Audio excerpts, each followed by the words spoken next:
montrer aussi à mon père que non, tu t'es trompé. J'ai toujours voulu être un artiste. Quand j'ai voulu rentrer dans ça, ils s'y opposaient catégoriquement. Ils ont mis... Une fois, j'étais avec mon pote, mais c'est à l'époque on était en train de manger. Et puis, ils ont mis le Kwakanza. Et moi, c'est mon idole. Le quoi qui dit, la musique, c'est 90% de travail, 5% de don, 5% de chance. J'ai dit, ah ouais. Donc ça veut dire que c'est le travail. Si c'est 90%. J'ai pris la route de la forêt.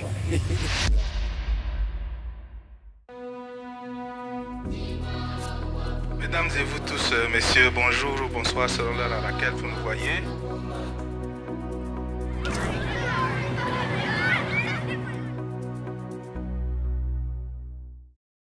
Mesdames et vous tous, messieurs, bonjour ou bonsoir selon l'heure à laquelle vous nous voyez.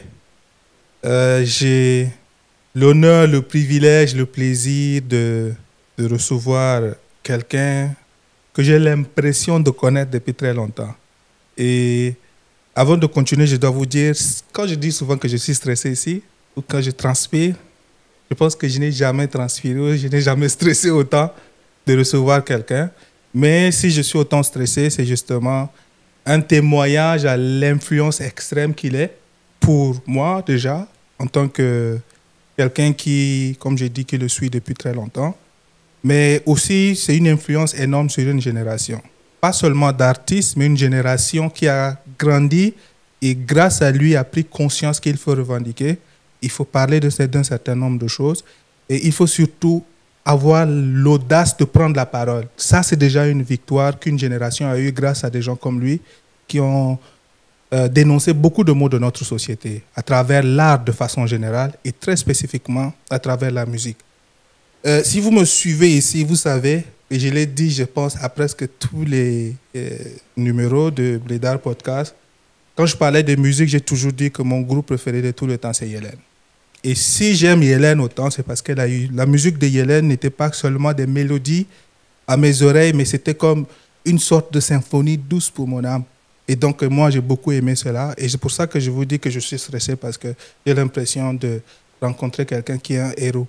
Et donc, merci d'être là, de nous suivre. Bonjour à tous, bienvenue sur Blédard Podcast et bonjour Mondoé. Bonjour, je me sens flatté.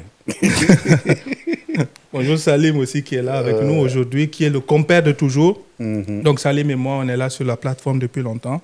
Et il arrive de temps en temps, j'essaie de l'avoir à temps plein, qu'il vienne à tous les numéros, ce n'est pas toujours évident.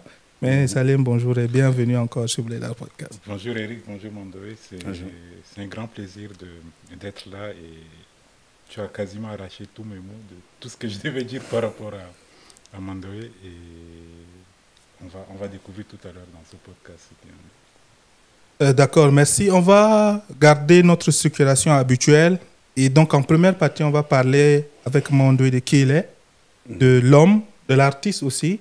Et quand je suis beaucoup d'interviews, depuis très longtemps, je me rends compte qu'il y a un aspect de Mondoé qui ne ressort pas toujours. C'est le petit Mondoé. Tu sais, l'enfance, comment c'était en termes de famille, quel genre de famille et comment est-ce que le petit Mondoé a grandi avant de devenir l'artiste. Donc, est-ce que tu peux nous parler un peu de qui est le petit Mondoé que tu n'évoques pas beaucoup? Ouais, c'est vrai que le petit Mondoé, ça a commencé à Mundou. Mais tout de suite, il fallait suivre aussi le papa qui était étudiant à Dakar. Donc, on était parti à Dakar et on revient. Donc, dès qu'on était revenu, le petit Mondoé, c'est aussi les années de guerre civile. Donc, je me retrouve à Sarr, la famine. En tout cas, on a traîné au bord du fleuve là-bas. Et l'école primaire, c'est entre Mundou, Sarr et puis N'Djamena. C'est aussi des années de scoutisme, donc à l'église et tout. Mais c'est aussi ces années de sculpture dans la famille directement, parce que mon papa, il est aussi sculpteur et musicien. Donc, pour moi, ça a commencé directement à Sarr, parce que c'est là-bas que j'ai commencé mes premières pièces. Voilà. Et puis, affectation oblige, donc le papa, il revient à N'Djamena, et on l'a suivi, et l'autre vie commence directement à Moursal, École Paris-Congo. C'était au temps de Hissène Habré, donc il y avait les groupes choc, tout ça là. Et je pense que c'était même dans les phénomènes de groupe choc là que j'ai commencé ma première musique en fait. On partait les voir, on voyait comment ils animaient, on interprétait ces chansons là, jusqu'à ce que le phénomène rap arrive avec les banlieusards, avec les complices. Et nous, on était rentrés dans la I got power. Et puis voilà quoi. Donc c'est un tout petit peu le résumé comme ça. Voilà. D'accord. Est-ce que Mondo a des frères et des sœurs? C'est un peu compliqué à dire parce qu'à la base, je suis un enfant unique. Mon père a eu une deuxième femme et j'ai eu un petit frère qui est à Mondoua. Il y a beaucoup d'artistes qui disent qu'en fait, que les chanteurs ont, à une certaine étape, ont peut-être passé par la chorale et ce genre de choses. Est-ce que ça fait partie de ton parcours ou bien la musique était juste de la maison et puis après tu as été au contact des musiques que tu viens de citer, des artistes? Ouais, bah, moi, comme je l'ai dit tout de suite, on partait regarder les animations du groupe Choc. Donc là, c'est le premier déclic. Et quand vous revenez dans la maison, vous montez aussi les mêmes projets avec les gars dans le quartier. Vous animez les... Tu vois, vous avez des instruments et vous mimez la musique plutôt avec la bouche, quoi. Okay. Et puis ça danse avec. Mais maintenant, il y avait le phénomène hip-hop qui était arrivé. Certes, mon papa, il était musicien, sculpteur et tout. Mais il n'était pas question. Parce que ça passe pas. On fait pas la musique parce que personne ne gagne sa vie dedans. Donc lui, il n'était pas question que je fasse de la musique. Non. Voilà. Okay. Moi, c'est une question qui me revient souvent à l'esprit parce que je sais que tu as côtoyé un peu les complices. Et entre-temps, il y avait aussi cette période de tapage nocturne. Est-ce que tu peux nous décrire un peu ce moment-là? Qu'est-ce qu'il y avait autour comme écosystème musical, notamment surtout en parlant du hip-hop? C'était vraiment les années de rêve pour moi parce que on voyait qu'il y avait une autre génération de jeunes, donc les Imamti, les Sultans, les Afrotronics, bon, à Sao et tout. Donc, nous, on était arrivés après. Mais la première vague, c'était les complices. Notre groupe à nous, on s'appelle. C'était les premières fois, les premiers clips, c'est-à-dire même qui passaient. Il n'y avait pas de réalisation, il n'y avait pas de studio d'enregistrement. Donc, même pour enregistrer, il faut peut-être sortir, aller ailleurs, ou bien peut-être il faut aller enregistrer à la radio. Mais à la radio, il n'y avait pas de système d'instruments. Donc, vous venez avec les instruments et puis vous enregistrez directement. Et il n'y avait que la fête de la musique, il y avait les tapages nocturnes. Mais il y avait les complices, les banlieusards, et puis après, il y avait aussi le groupe Ikun avant. Maintenant, après, le groupe Tibessi va se constituer aussi, mais pour avoir accès à l'Institut français, non, c'est énorme. Qui était entre-temps le centre culturel. Ouais, c'est le centre culturel français. Et on peut être, par exemple, 150 artistes, groupes confondus, à venir faire des auditions pour qu'on retienne peut-être 2 ou 3 pour accompagner les gars pour la fête de la musique. Et la fête de la musique, c'est une seule fois dans l'année. Donc, si tu as raté, il faut attendre l'année prochaine. Et tout se passer en live. Donc, il faut constituer un groupe, avoir des musiciens. Il faut trouver des lieux pour répéter parce qu'il n'y en avait pas aussi. Et vous faites tout ça. Et puis, si vous n'êtes pas retenu, il faut attendre l'année prochaine. Et si vous êtes retenu, je ne vous fais pas dire le cachet, c'est 12 500. Tu vois, on est un groupe de 9 personnes. Donc, déjà les tenues et tout. Et maintenant, si vous avez la chance d'être retenu, même les tapages nocturnes, on connaissait, c'était les mêmes têtes, quoi. Tu vois, c'est banlieusards, c'est les complices. Ça a duré peut-être juste 1 ou 2 ans, maximum 3. Après, les choses ont commencé à... Nous, on a commencé à se rendre compte que non, si tu ne joues plus à l'Institut français, tu fais comment? Donc, c'est là où, moi, par exemple, avec mon groupe Inch'Allah, tout de suite, nous, on était partis dans autre chose. Il faut qu'on trouve des moyens pour vivre quand même. Et comme il n'y avait pas de scène, donc on montait des projets avec l'aumônerie catholique des malades. On dit que non, on va aller faire un concert, récolter de l'argent pour venir vous donner gratuitement. Mais est-ce qu'on peut nous permettre de jouer dans les églises? L'idée, ce n'était pas de se faire de l'argent, c'était juste d'abord de jouer, en fait. Il fallait trouver un lieu pour s'exprimer. Et l'église, il il y a un public gratuit qui est là. Donc nous, on venait, on faisait juste le concert dans l'après-midi, on prenait nos petites sœurs dans le quartier qui venaient faire la quête. L'aumônier est là, dès qu'on finit, on vient, on leur donne l'argent entièrement, on ne rentre même pas avec 1 franc. Mais comment on fait pour avoir de l'argent pour louer les sonos? C'est qu'on écrivait des demandes d'aide, on déposait chez les Alingués, parfois on ne nous donnait même pas beaucoup, il y a ceux qui donnaient 1500, 500 francs. Mais quand vous mettez ensemble, ça vous fait 12 500 et puis vous louez la sono avec. L'idée, c'est vraiment juste de venir jouer. Pour moi, l'autre question qui arrive aussi, c'est qu'est-ce qui vous motive dans autant de précarité? Si tu dis c'est pas l'argent, est-ce que c'est juste de la passion? Est-ce que bien vous vous dites que c'est quelque chose qui porterait fruit quand même, malgré que vos parents vous prédestinaient je veux dire, à un avenir pas très radieux quand même, dans cette lancée-là? Moi, dans mon cas, parce que je ne peux pas parler au nom de tout le monde, dans mon cas personnellement, je ne sais pas, parce que moi j'ai toujours voulu être un artiste, donc je me suis donné les moyens pour ça. Même à l'école, je ne voulais pas qu'on me voie comme un élève en fait. C'est un truc c'était dans ma tête comme ça. Mais mon papa, je pense qu'il avait eu peur par rapport à son expérience personnelle. Donc à l'époque, il fallait être dans fonction publique, avoir un statut de fonctionnaire pour être respecté. Et on n'avait pas de modèle économique ou bien de modèle de réussite aussi. Donc pour lui, il n'était pas question. Et quand j'ai voulu rentrer dans ça, comme je le disais tout à l'heure, il s'y opposait catégoriquement. Donc, mais je m'entendais avec mes amis.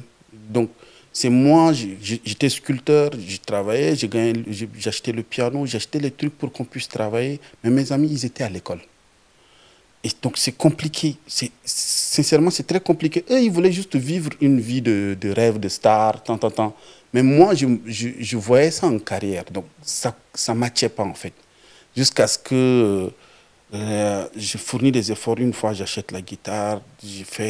Mon père, il est guitariste, il est chanteur. Moi, c'est mon premier exemple, quoi. Je viens, je lui gratte quelque chose.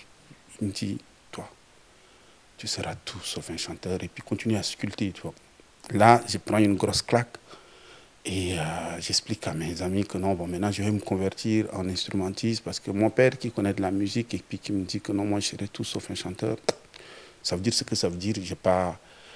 Et à l'époque, il y avait Africa numéro 1. Donc, une fois, j'étais avec mon pote, Mimix, à l'époque, on était en train de manger. Et puis, ils ont mis le Kwakanza. Et moi, c'est mon idole, tu vois. Donc, le quoi qui dit, la musique, c'est 90% de travail, 5% de don et puis 5% de chance, quoi. J'ai dit, ah ouais. Donc ça veut dire que c'est le travail. Si c'est 90%. J'ai pris la route de la forêt. La forêt derrière. Maintenant, c'est devenu l'hôtel Radisson, tout ça. Mais à l'époque, c'était de la forêt. Donc moi, je partais là-bas. Et puis... Mais à un moment, c'était plus par défi. C'est-à-dire montrer aussi à mon père que non, tu t'es trompé. Et moi, j'ai voulu lui montrer ça. Mais franchement, je ne sais pas où est-ce que l'on trouvait l'énergie à l'époque. Mais je me rappelle quand même qu'avec les Afrotronics, quand on se trouvait, bon, Aïssaou à l'époque, c'était d'abord Hirondelle. Et quand on se trouvait dans nos abénants, c'était une guitare, peut-être que vous allez prêter la guitare de X pour aller répéter chez Y. Il n'y avait pas de salle de répétition. Mais c'est bizarre, quand nous on se trouvait, on disait toujours rendez-vous à New York, rendez-vous à Paris, rendez-vous. Quand on se trouve, on se disait ça. Je ne sais pas qu'est-ce qui animait ce côté-là, mais on se disait toujours qu'on se donne rendez-vous. Et on était peut-être une vague de beaucoup d'artistes à l'époque. À un moment, il fallait se rendre à l'évidence.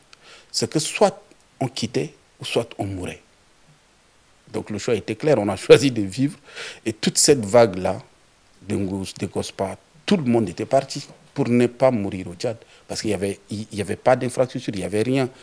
Donc maintenant, arrivé dehors, il y en a qui, comme moi avec Hélène à l'époque, ou les Aïssaou qui étaient partis au Canada, ça a commencé à... Ah ouais, donc ça veut dire que c'était juste le Tchad. Mais on était sortis, on a vu. Ah, donc le truc, il est possible. Mais voilà, donc s'il faut parler de... Je ne sais pas. Aujourd'hui, avec le recul, je suis en train de dire comme ça, mais je ne sais pas ce qu'on avait comme motivation. De toutes les manières, il n'y avait pas le choix. Moi, soit j'étais artiste, ou soit j'étais rien. C'était une question de vie, alors. Voilà. Moi, j'aimerais savoir comment la sculpture et la musique ont cohabité jusqu'à ce que la musique prenne le dessus et finalement la sculpture revient beaucoup, beaucoup plus tard. Est-ce que quand tu pars de N'Djamena, tu pars avec la musique et la sculpture, puisque les deux, la sculpture qui est le choix du papa, on va dire ça, et puis la musique qui est ta passion et qui est vraiment ton identité, que ce soit N'Djamena, Niamey ou Ouaga, comment ça cohabite jusqu'à ce que la musique prenne le dessus? Et surtout, qu'est-ce qui se passe pour que tu dises, écoute, je vais un peu mettre pause à la sculpture pour faire d'abord plus la musique, et quel est l'élément déclencheur? Il y a déjà un truc qui va vous surprendre. La sculpture, ce n'était même pas l'idée de mon père. Mon père, il était sculpteur. Mais il n'était pas question que je fasse de la sculpture. Moi, je faisais le dessin. J'étais juste le petit employé qui polissait les œuvres à l'atelier. À un moment, lui, il a toujours pensé sécurité.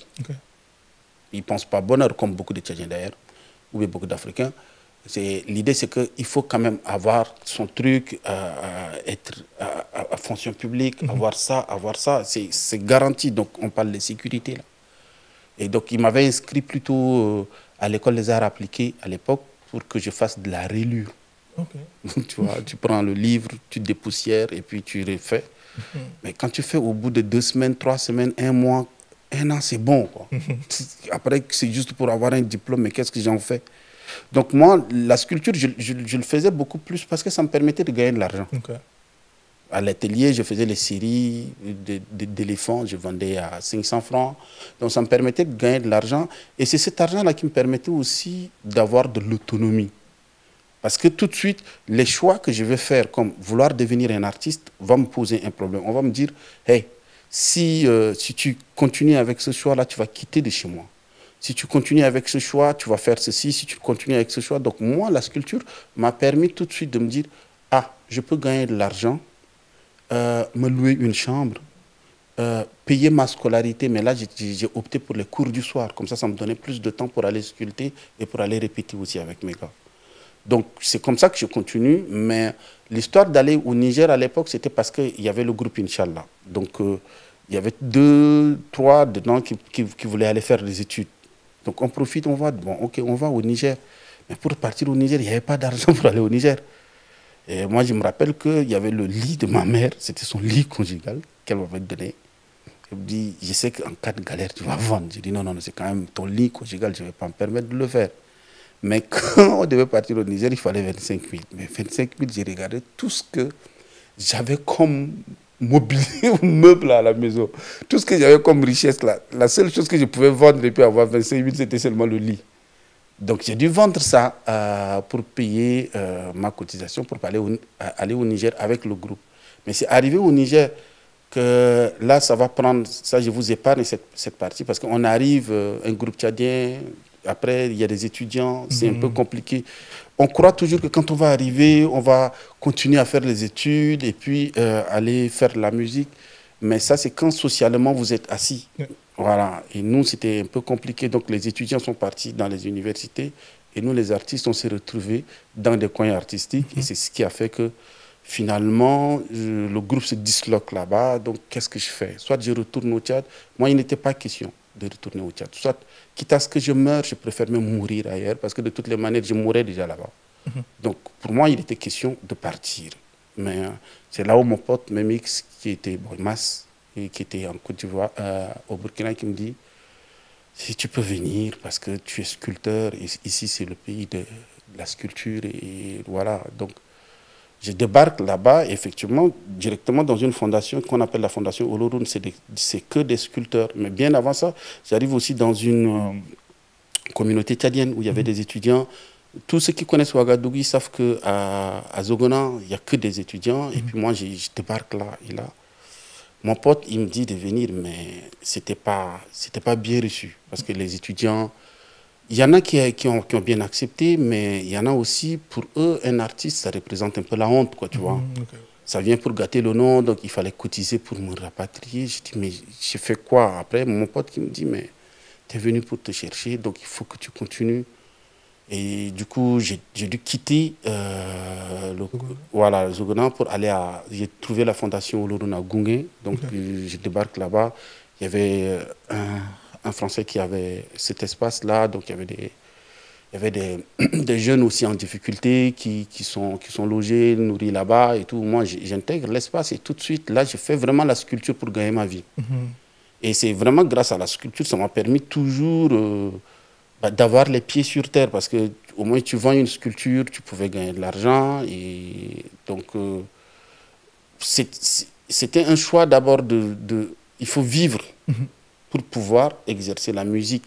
Mais j'en faisais pas comme si je ne devenais pas musicien, ça allait être la fin de la vie, quoi. Je deviens artiste, c'était déjà important. Donc, ça s'est passé naturellement.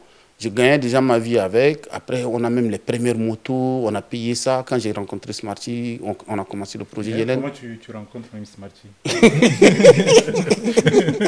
Parce que là, j'arrive au Burkina. Ouais. Donc, de mon statut de sculpteur, je rencontre d'abord un premier tchadien qui est Serge B du groupe Attentat et tout. Donc, eux, ils m'intègrent comme choriste dans leur groupe. Et là, on fait le premier concert au Sénaza. Donc, c'était un concert qu'ils faisaient contre un autre groupe qui s'appelle Masque Jazz. Et eux, moi, ils étaient venus me chercher comme un mercenaire, en fait. Moi, je ne faisais pas partie du projet. C'était un groupe de 2 garçons. Et puis, il y avait une fille aussi qui s'appelle Fanny, Wendy. Donc, moi, j'intègre le projet, mais c'était juste le temps d'un concert. Donc, on finit le concert. Et c'était ma première fois de monter, même sur scène au Burkina. C'était un truc de 1500, peut-être, je vais dire de conneries, mais en tout cas, ça tourne autour de 1000. Et eux, ils avaient déjà tout répété leur truc. Donc, moi, je devais intervenir sur 5 chansons.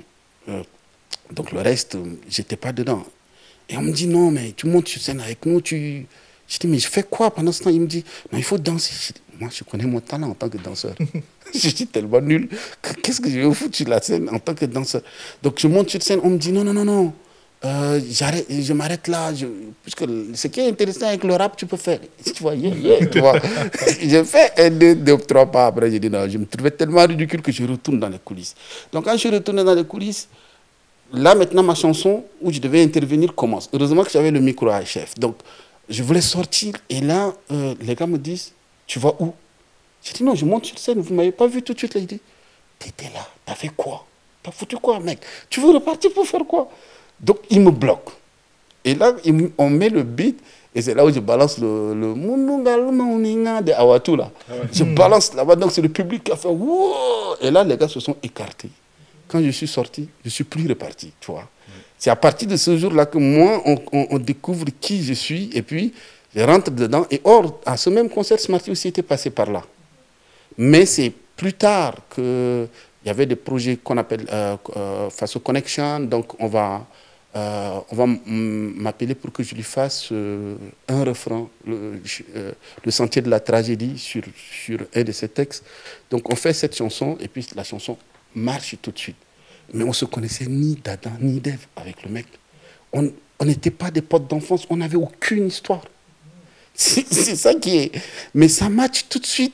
Et on a proposé un rap qui était un peu différent de ce qui se faisait. Et là, le public nous adopte tout de suite jusqu'au jour où une télévision canadienne ou brésilienne, je ne sais plus, canadienne, ouais, ils viennent, ils nous rencontrent, donc ils disent, mais de faire une chanson, on fait la chanson qu'ils connaissent. Après, ils nous demandent encore. Donc moi, j'avais la guitare, je pose encore un autre refrain. Et puis, lui, il dépose un texte. Et puis là, les gars, ils nous demandent, mais est-ce que vous êtes un groupe? On dit, non. C'est quand même dommage. Et c'est à partir de là qu'on a pensé au projet du groupe. Voilà. Bon, je pense justement à l'épisode Yellen. Si beaucoup de personnes, je pense moi aussi, on aimait autant Yellen, c'est qu'on écoutait en fond comme un refus de se laisser caser, ce qui peut-être s'est poursuivi avec le concept que tu mets en valeur, ne pas se laisser définir. On a l'impression aujourd'hui, on se rend compte que ça a commencé depuis l'enfance. Oui. Que tu refuses de rester dans des cases. Non. Et est-ce que tu peux un peu élaborer sur ce choix déjà de vie, ensuite de carrière, de dire, écoutez, moi, il n'y a rien qui me définit, je vais être libre, que ce soit dans ma posture d'homme ou en tant qu'artiste, je vais aborder des thèmes qui ne sont pas forcément orthodoxes, mais je propose quelque chose qui est différent. Que vous ne comprenez pas, c'est une chose, Mais moi, je continue d'être qui je suis jusqu'à ce que ça marche. Et comme ça marchait avec Hélène. Moi, c'est ce qui m'a accroché. Est-ce que c'est quelque chose sur lequel tu peux un peu élaborer, ce choix de te laisser, de refuser de te laisser définir en fait? Bah, déjà, le fait, souvent on utilise des termes, il est original, d'originalité, on parle de, on est différent. Moi, je pense déjà que le fait d'être soi, ça fait de toi un être différent. Parce qu'on est tous différents les uns et les autres. Donc, ce qu'on nous demande ici, parfois, ça peut paraître un peu compliqué, mais je pense que la chose la plus difficile, c'est d'être soi quand même. Donc, c'est en toutes circonstances et en tout lieu. Parce qu'à chaque fois, il y a des influences. On va te dire, voici ce qui marche. Il y a l'industrie qui te dicte les règles. Il y a la société, il y a la famille, il y a les politiques, il y a les religieux. Tout le monde va te dicter les règles. Mais face à tout ça, qui toi tu es? Et il y a des moments où dans Yélène, j'ai juste accepté d'être Mandoé, qui a quitté le Tchad et qui est venu et qui chante, qui est un gars de Moursal, donc qui côtoie l'arabe, qui côtoie le français, qui côtoie aussi le Ngambay ou le Sara. Et il fallait que je sois juste ça. On ne me demande pas d'être un Burkinabé, parce que tout le monde, les Burkinabés, ils ont déjà des Burkinabés. Mais qu'est-ce que moi j'avais proposé? C'était juste d'être moi en fait. Donc, effectivement, dans un mouvement hip-hop où il y avait les tendances américaines, Paname et tout, ça ne passait pas. C'est-à-dire que les gars se disent, voici ce qui marche. Donc tout le monde va aller toujours vers ce qui marche. Et quand toi tu veux être toi, tout le monde va dire, non, non, non, mais ça ne marchera jamais. Donc quand je me rappelle que quand on s'est mis avec Smarty, lui, d'abord, c'est un rappeur hardcore. Il avait fait le Papou Chéri. Quand les gars se trouvent, ouais, c'est du balèze, mec. C'est hardcore, mec. Mais le grand public, parfois, a des difficultés à accrocher. C'est pas juste le flow. On ne nous demande pas d'être des Américains. Donc, quand nous, on propose le truc et on ralentit le débit, et moi, je pose une chant africaine dessus et tout, là, il y a un truc qui passe. Et les gens commencent à adopter. Non. Vous savez, moi, je n'aime pas le rap, mais ce que vous faites, moi, ça me parle. L'idée, c'est d'avoir un public. Et on a un public qui répond. Donc, du coup, on se lance dans ça, mais ce choix a été difficile parce que, déjà, quand vous êtes un groupe de rap, on agit en fonction de Pussy. Et nous, on avait le Sick Thing, il y avait d'autres, les rebelles spirituels Pussy, il y avait des groupes dans chaque quartier. Et là, quand nous, on avait fait avec Smarty, je me rappelle, une fois, il y avait des gars qui nous ont appelés, ils disent, ouais, mais Smarty, toi, t'es un grand rappeur, mec, t'es un mec hardcore. Mais là, tu te mets avec le miauleur, là, tu vois, un chanteur. C'est pour faire du Makoma ou quoi? Et puis, wow. Tu vois, mais il y a quelque chose quand même qui nous rassurait, qui nous faisait croire que, ah, attends, nous, on venait d'abord des situations très difficiles. Moi, j'ai quitté le Tchad, lui, il a quitté la Côte d'Ivoire. Nous, on n'avait pas une situation économique, on n'avait rien. Mais tout ce qu'on avait besoin, c'est d'avoir un public. Et on avait un public qui répondait à ce qu'on faisait et ce qu'on aimait en plus. Moi, c'est ce que j'aimais faire. Je voulais être moi, chanter en arabe, chanter en gambay, chanter en sara, dans un pays qui n'est pas le mien, mais que les gens adoptent. Qu'est-ce que je peux demander de plus? Et je m'associe à un rappeur qui avait une belle plume et qui écrit, et les gens comprennent. Donc, le truc était tout de suite. Donc, ce choix, ce n'était pas difficile. De toutes les manières, moi, j'ai toujours voulu être sculpteur, être peintre. Et un peintre ou un sculpteur, ce n'est pas l'œuvre qu'on voit d'abord. Non, ce n'est pas l'homme qu'on voit. On voit d'abord l'œuvre. Tu vois, quand tu vois un tableau de peinture, c'est peut-être juste, tu vas dire, waouh, le tableau, il est beau. Mais tu vois une sculpture, waouh, c'est beau. C'est après avoir apprécié la beauté que tu vas chercher à savoir qui l'a réalisé. Or, dans la musique, c'est un peu l'effet contraire, en fait. Dans la musique, c'est toi, donc on va dire que... Même si hier, personne ne te remarquait, si aujourd'hui tu chantes bien, on va dire que... Ah, mais il est beau, mais hier aussi, tu n'étais pas laid, tu vois. Donc, la personnalité se confond dans l'œuvre. Et parfois, on a des difficultés à se dissocier de l'œuvre. Donc, finalement, on finit par se prendre pour ce que l'on n'est pas. Donc, pour moi, j'ai toujours voulu éviter ça. D'être moi, d'être vrai, d'être ce que je suis, quoi. Ok. Moi, je suis choqué justement à cause de cette authenticité. Moi, je suis choqué de rencontrer des Burkinabés, des jeunes amis togolais et ivoiriens qui connaissent des paroles de Yélène, mais de Mandoé, il chante en Gambay normalement. Donc, quand il a appris que je suis tchadien, la première chose, naturellement, il m'a demandé, est-ce que tu connais Yélène? Je dis, mais oui, je connais bien Yélène, c'est mon groupe préféré. Il commence à chanter Awatu. Il me cite d'abord les titres des chansons et je me dis, ah, peut-être qu'il connaît. Et puis, il se met à chanter comme ça en Gambaye au bureau. Et puis, moi, j'étais là, je dis, mais comment est-ce que tu... Il dit, tu n'as pas idée à quel point j'ai pris du temps pour apprendre tout ça parce que je voulais juste comprendre. Et de temps en temps, je rencontre des Tchadiens, je leur demande, mais qu'est-ce qu'il est en train de dire? On veut juste comprendre. Et ça, pour moi, ça me choque parce que c'est un témoignage à quel point c'était important d'être toi-même. Parce que sinon, il y a plein de gens qui ne comprendraient pas un mot de Gambaye. En tout cas... qui a une langue tchadienne là-bas. Comme nous, on chante parfois en lingala, on peut chanter des chansons, que ce soit en djoula ou en bété. Il y a des chansons qui sont tellement célèbres qu'on se retrouve à fredonner. Et donc, il n'y a pas une meilleure représentation, on va dire, du Tchad artistique qu'avoir réussi à imposer dans un pays qui a une forte identité culturelle. Parce que les Burkinabés, ils sont fiers de leur culture. Donc, quand on a un Burkinabé qui est fier de sa culture, qui se met à chanter dans une langue étrangère, parce que la mélodie, elle est tellement belle, pour moi, c'est le premier choc. En fait, c'est le plus grand témoignage à l'immensité de la carrière que tu as eue au Burkina. Et puis ensuite, parce qu'il y en a qui connaissent jusqu'à...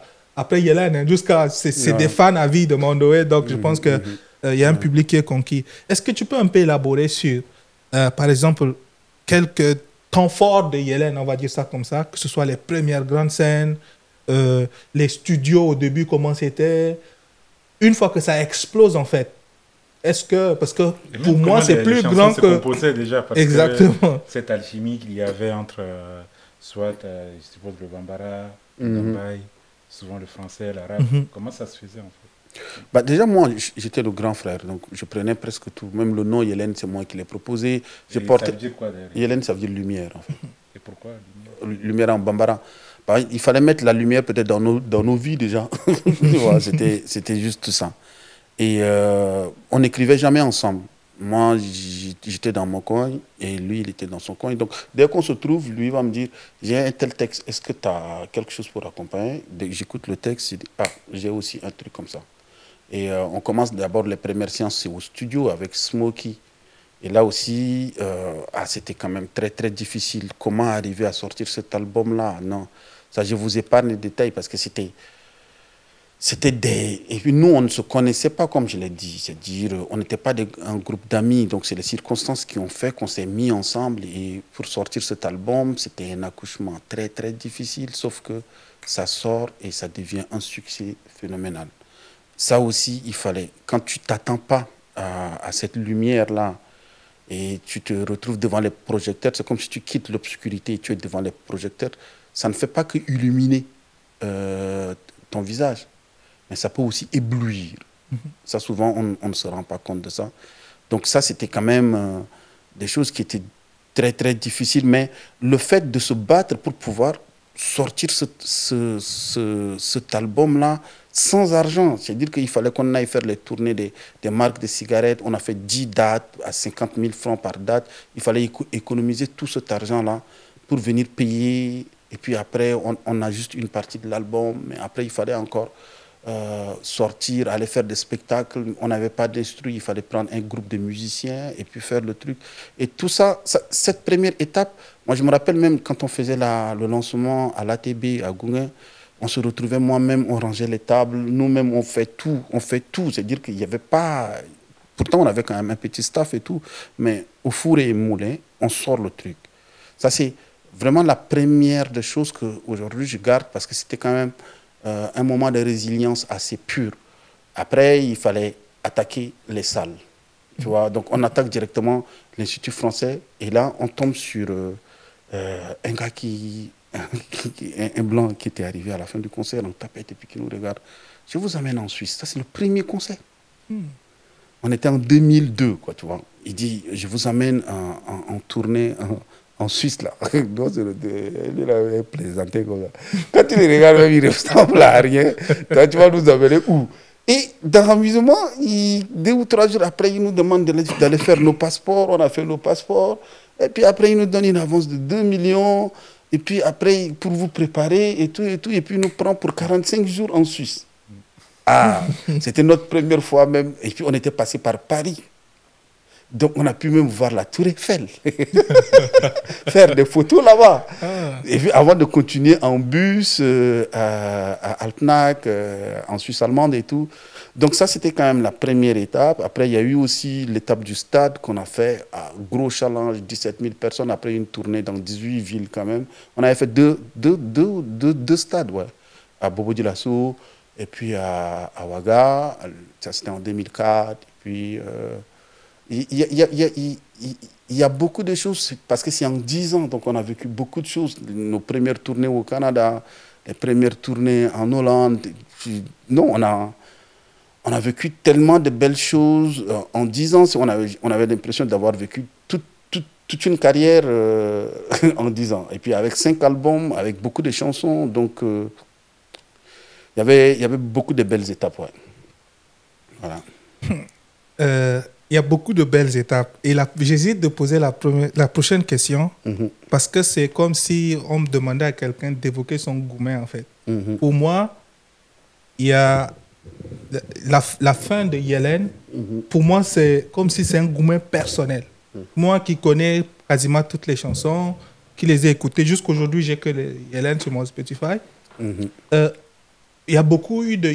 En fait, nous, on était dans l'incompréhension, on va dire ça comme ça. Parce qu'on était un peu surpris. Après, on va parler effectivement du retour au Tchad, qui est une autre étape en soi. Mais quand on apprend qu'il y a... Enfin, c'est comme des soupçons. Au début, il n'y avait pas eu de position. On a attendu. Puis on s'est dit, apparemment, il y a un problème. Il n'y a plus Yélène. Non, ce n'est pas possible parce que, justement, même s'il n'y avait pas de... Même si c'était né d'un concours de circonstances, nous, quand on regarde, on se dit, on a l'impression que c'est les meilleurs amis.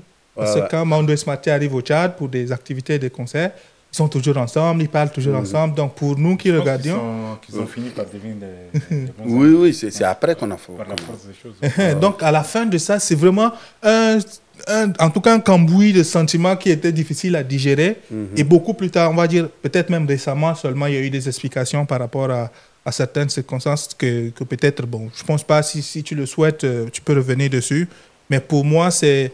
Bon, on va dire l'eau est passée sous le pont, il y a eu vraiment du renouveau, il y a une sorte de retour un peu qui s'est fait aussi. Est-ce que tu peux parler de comment se passe la fin justement de cette ère-là avant que tu ne décides de rentrer, avant de te lancer en solo? Je pense que même pour nous, c'est pour ça que j'ai dit nous, même si on n'a pas compris, mais de ton côté en tant que personne, quand tu te rends compte que c'est peut-être fini, Hélène, est-ce que c'était une tristesse? Est-ce que c'est comme une sorte de... Écoute, c'est pas grave, c'est une page qui s'ouvre et puis il y a une prochaine qui va commencer. Ou bien voilà, est-ce qu'il y a l'indifférence, est-ce qu'il y a la frustration, comment est-ce que tu te ressens lorsque tu te rends compte que l'aventure Hélène, peut-être qu'elle vient de se clôturer? Bah, déjà, comme vous, ou bien comme les gens aussi de l'extérieur, je veux dire, il y a eu des choses que peut-être c'est le temps qui nous a permis, même nous. Je ne vais pas me permettre de parler à la place de Smarty. J'ai beaucoup de respect pour lui. Donc, moi, de mon côté, c'est après que j'ai essayé de trouver des explications. Parce que, comme je l'ai dit tout à l'heure, à la base, nous ne sommes pas un groupe d'amis. Or, vous voyez que les groupes qui tiennent, c'est soit il y a des histoires de famille ou des histoires d'amitié et tout et tout. Et nous, là, on se retrouve, par exemple, dans une telle circonstance où c'est parti très vite. Et on vient de 2 pays qui n'ont pas de vedettes. Les gens, ils formulent des attentes vis-à-vis de nous. C'est tellement difficile. À un moment, personne ne se souciait des êtres humains que nous étions. On ne voyait que les stars ou les artistes. Qu'est-ce qu'on était? Personne ne se souciait de ça. Tout ce qui intéressait les gens, continuer, tout ce qu'on veut, c'est de nous faire rêver. Mais est-ce qu'en tant qu'être humain, quelqu'un se souciait quand même de nous? Parce que il y a des choses que nous, on vit en tant qu'être humain. Moi, je suis sculpteur, moi, peut-être. Il y a des choses. Et puis, il y a des moments où on n'a pas envie de porter les poids des pays. On n'était pas fait pour ça. Nous sommes des artistes à la base. À un moment, les gens, ils te prennent pour ce que tu n'es pas. On te parle de porte-flambeau, porte-étendard. Et on formule des attentes. Et à un moment, ce n'est pas suffisant. On va dire non. Là, il faut que vous nous représentez ici. Il faut que vous nous représentez là. Et dès que quelqu'un gagne un disque d'or, un Africain gagne un disque d'or, non, mais il faut que vous devez aussi faire ça pour nous. À un moment, c'est... Mais souvent même, on va jusqu'à dire que non, vous appartenez au patrimoine.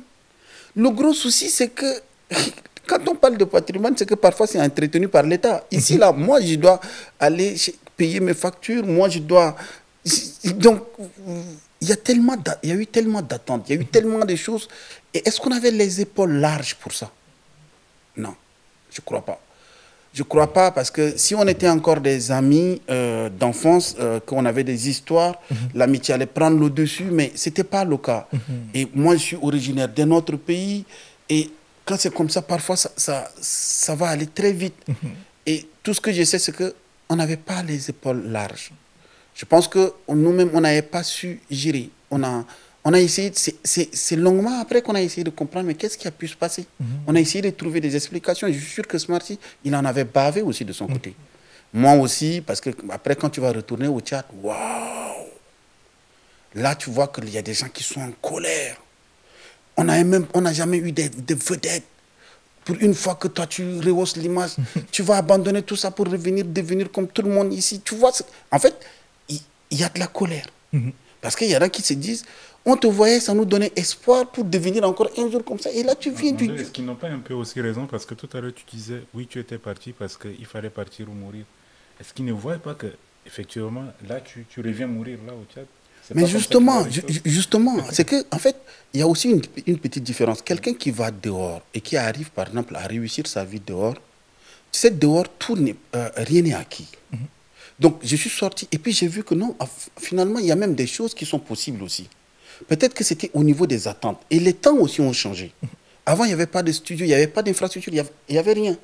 Mais avant, on ne savait même pas, on faisait même pas la différence entre le public qu'il fallait créer, parce qu'il n'y a pas d'industrie, il n'y a pas de marché, donc il n'y a pas de public. Or, quand tu sors et que tu te rends compte que, ah ouais, c'est-à-dire qu'aujourd'hui, je peux créer un public. Donc, il faut que je crée le marché. Mais je ne peux pas créer le marché de la musique, je peux créer le marché de Mandoé. Et donc, est-ce que j'ai la possibilité d'avoir un public? Quelqu'un qui va dehors, qui arrive à se faire un nom dehors, à se faire une place dehors, ça ne peut pas être un échec. Il revient avec une expérience. Tu vois? Donc, ce côté-là, par exemple, mais est-ce que j'étais là pour gérer leur colère? Non. Ce n'était pas leur vie, c'était la mienne. Parce que ce que moi je vivais, ce n'est pas eux. Ils ne m'ont pas mandaté, ils n'ont pas cotisé de l'argent pour que j'aille vivre des choses et que le jour où je dois revenir, que j'ai des comptes à rendre. Parce qu'avant de partir, je n'ai pas eu de comptes à rendre. Donc pour revenir chez moi, je n'ai pas à avoir de comptes à rendre. Maintenant, je comprends aussi leur colère. Sauf que c'est à moi de démontrer que, j'ai appris des choses, il y a ça, et que ma vie, elle m'appartient, j'en fais ce que je veux. Et qu'au lieu, par exemple, de vous énerver sur moi, ma vie, vous gagnerez aussi à penser à votre vie, parce que moi, en ce moment-là, je n'étais pas en colère contre quelqu'un. J'ai vu que le truc n'était pas possible, donc je suis parti, j'ai appris des choses. Aujourd'hui, je sais que c'est possible de faire certaines choses ici, et je reviens, et que c'est mon pays, que c'est mon droit aussi d'être là. Et ta colère, je la comprends. Je la comprends. Mais après, ce que tu en fais, ça, c'est ton problème. Donc, ça, par contre, c'était des choses que c'était l'autre étape difficile, tu vois. Maintenant, je voudrais parler de ce sentiment, mais de la part d'artistes. Il y a ceux qui étaient frustrés parce que tu es rentré, mais il y a ceux aussi qui se sont dit, en fait, le grand rentré, il va nous aider à mieux comprendre, peut-être à se développer, peut-être qu'il va créer une grande maison de production, on va tous en sortir dorénavant. Il y avait quand même un homme et qui peut-être avaient des attentes, qui tout seuls se sont créés des attentes et qui n'ont peut-être pas pu rencontrer Mandoé en personne, qui n'ont peut-être pas justement pu voir ça se concrétiser pour eux personnellement en tant qu'artistes. Et de temps en temps, moi je vois sur les réseaux, quand il y a des bruits, de temps en temps il y a des gens qui disent « Oui, mais il y a ce truc où il développe son truc à lui-même. Genre comme si nous on ne comptait pas, il ne nous aide pas vraiment. » Il y a ce sentiment-là. Qu'est-ce que tu pourrais répondre à ceux-là qui ont décidé tout seuls de s'attendre à quelque chose de la part de Mandoé, qui sont frustrés parce qu'ils n'ont pas eu ça et qui veulent l'exprimer alors que Mandoé n'a rien demandé de base? Oui, et puis d'abord, en fait, il y a un truc qui est simple. Au Tchad, ce n'est pas seulement dans le domaine artistique. Tout ce qui rentre et vit au Tchad est un échec. C'est un truc qui a été perpétué voilà, depuis des années. En fait, l'idée, souvent tu entends même dans les langages des quartiers, on va dire il y a Salim, là, il est rentré, là. Tu l'as vu quand même, il n'est pas encore reparti. Il va repartir où? Il traîne à Moursal ici. Tu vois cette phrase, il y en a dans toutes les langues. Angoulé, par exemple, on doute là, au Daï là. En fait, c'est que c'est tellement dur. C'est comme si tout ce qui vit au Tchad, c'est comme si c'est un échec, en fait. Donc, déjà, à partir de ce moment, contrairement à ce que toi, tu pouvais imaginer, il n'y avait pas beaucoup qui s'attendaient à ce que moi, je revienne faire quelque chose. Déjà, beaucoup se disent, ouais, il va revenir et puis devenir comme tout le monde ici, tant. C'était beaucoup plus ça. Et il y en a qui se moquaient plutôt. Ah ouais, il y en a qui étaient très contents aussi de savoir que finalement, Somalais là. Donc finalement, c'était ça. Mais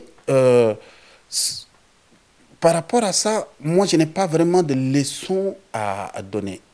Je me suis dit, il fallait d'abord moi-même, parce que ce que moi j'étais en train de vivre, eux, ils ne savaient pas. Tu vis 10 ans d'une expérience comme ça, sous les lumières, et puis du jour au lendemain, tu passes à une autre vie. Donc, il fallait rester aussi focus sur mon devenir là, parce qu'il y a une transition, c'est comme une reconversion d'un footballeur. Donc, voilà, là, j'ai joué tant, niveau Madrid et tout, mais maintenant, il faut que je passe à autre chose. Donc, ça, il fallait rester focus. Ne pas trop s'attarder sur ça, parce que les gens, ils créent leurs demandes. C'est leur demande et ça les appartient. Je ne suis pas là pour essayer de régler tout ça. Et puis, ça aussi, les politiques ont joué un grand rôle dans ça. Ils ne mettent pas des infrastructures pour aider les artistes, mais quand quelqu'un s'en sort, ils récupèrent tout de suite et ils disent « Mais c'est ton rôle de t'occuper. » Ce n'est pas mon rôle de m'occuper des autres. C'est vous qui avez les moyens du pays ici. Vous avez des milliards sur des comptes. Vous votez des budgets par an, capables, par exemple, de construire des salles de spectacle, construire des infrastructures, mais vous ne le faites pas. Pendant ce temps, quelqu'un qui va fuir la misère que vous créez, je vais ailleurs, je m'en sors, je reviens, vous dites que non, c'est moi mon rôle de m'occuper des autres. C'est une fuite de responsabilité. Donc, ce n'est pas à moi de venir, par exemple, les attentes qu'il y en a qui émettent, mais les attentes, il y en a beaucoup. Ce n'est pas seulement ceux qui attendent à ce que tu viennes les aider dans leur carrière. Il y a même les politiques qui formulent des attentes. Que non, si tu n'es pas avec eux, automatiquement, ils te fustigent comme si toi, tu fais partie d'un élevage de leur parti politique. Tu vois, que ce soit ceux du pouvoir, tout comme ceux de l'opposition, il y a les religieux qui vont te dire que non, un artiste, si ça ne chante pas à l'église, c'est un artiste du monde. C'est comme si l'église est au ciel. Donc, il y a tout ça là, c'est parce que moi j'ai pris le temps de me rendre compte que j'ai dit, mais attends, en fait, en réalité, ce problème qu'on a là, c'est parce que l'artiste tchadien, c'était pas juste économique. Non, c'était pas juste artistique. C'était pas juste la popularité ou la notoriété. On a eu les Talino Mano, on a eu les Ahmed Kazonga, tout ça. Mais quand on regarde l'univers au Tchad, on se rend compte, ou bien l'environnement au Tchad, on se rend compte que le problème, il est plus économique. Parce que, quoi qu'on dise, c'est l'économie qui détermine le social chez nous. Quand tu en as un peu, dans ta famille même, les gens, ils te respectent. Quand il y a des réunions de famille, toi, tu as ton mot à dire. Et ça, c'est vraiment l'économie. Et l'artiste tchadien a toujours été vu comme le Douroussa qui est en arabe, comme non. Et on est resté sur ça et on a développé ça. Et c'est ce qu'on a servi aussi aux autres. Donc les gens, ils vont nous dire que non, mais toi, à part la musique, tu fais quoi? Cette question bête, tu vois, c'est parce qu'on ne te considère pas comme quelqu'un qui est capable de vivre de ce qu'il fait. Donc, le fait d'avoir perpétué ça, ça a créé beaucoup de choses. Donc, à un moment, j'ai vécu tout ça. J'ai vécu toutes ces humiliations-là, les injures, j'ai vécu tout ça. Mais je me suis rendu compte d'une seule chose. Moi, j'étais parti en tant que Tchadien au Burkina.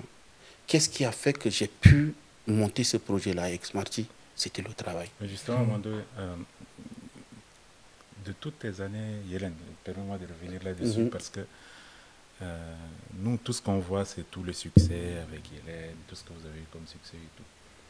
Mais derrière, quels sont peut-être des moments d'échec qui vous ont permis de vous construire? Parce que je sais que la plupart d'entre nous, on a ce moment d'échec. On se dit, ah tiens, par exemple, on a été nominé, je ne sais pas, et ça a été aussi votre cas au Cora Awards, que voilà, on n'a pas eu le prix.